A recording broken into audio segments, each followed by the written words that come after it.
নমস্কার দর্শক বন্ধুরা, কেমন আছেন সবাই? আশা করি সবাই ভালো আছেন। আজ আপনাদের জন্য নিয়ে এসেছি নারকেল এবং সর্ষে বাটা দিয়ে মায়ের হাতের সুস্বাদু চিংড়ি মাছের কারির রেসিপি। মা এক মাছ বিক্রেতা দাদার কাছ থেকে এই চিংড়ি মাছগুলো কিনে নিয়েছে। এখন বটিদার সাহায্যে কুটে একটা বাটির মধ্যে রেখে দিচ্ছে। আমাদেরই গাছের একটা নারকেল মা কুড়িয়ে নিচ্ছে।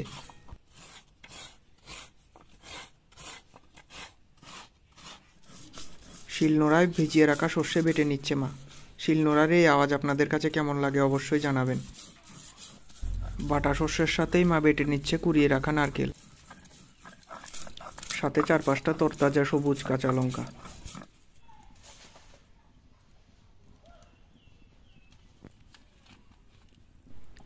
কড়াইতে গরম হওয়ার জন্য দিয়ে দিল সর্ষের তেল। কুটে রাখা চিংড়ি মাছগুলোর মধ্যে মা দিয়ে দিল হলুদ এবং নুন। মা চিংড়ি মাছগুলোকে ছেড়ে দিল কড়াইতে গরম হওয়া তেলের মধ্যে।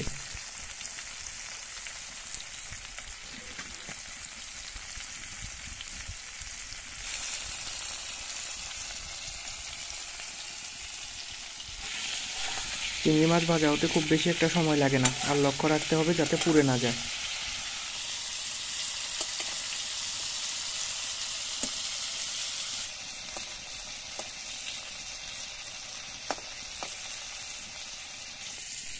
এখানে আপনারা দেখতে পাচ্ছেন নারকেল, সর্ষে এবং কাঁচা লঙ্কা বাটা।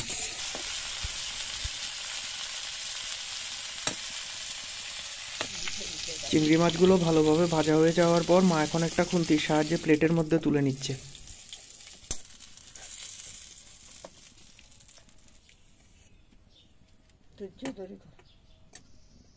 কড়াইতে দ্বিতীয়বার দিয়ে দেওয়া তেল গরম হওয়ার পরে মায়ের মধ্যে দিয়ে দিচ্ছে বেটে রাখা নারকেল, সর্ষে এবং কাঁচা লঙ্কা,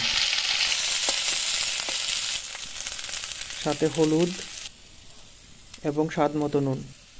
এখানে বলে রাখি, আপনারা যদি পছন্দ করেন তাহলে তরকারির মধ্যে লাল লঙ্কার গুঁড়োও দিতে পারেন।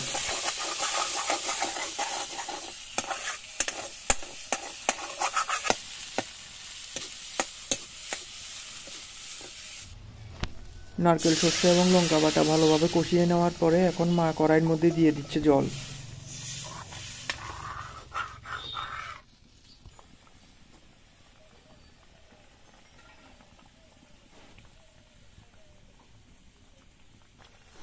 বেশ কিছুক্ষণ ধরে কড়াইতে ফোটার পর ঝোলটা শুকিয়ে এসছে। এখন মা এর মধ্যে দিয়ে দিচ্ছে ভেজে রাখা চিংড়ি মাছ।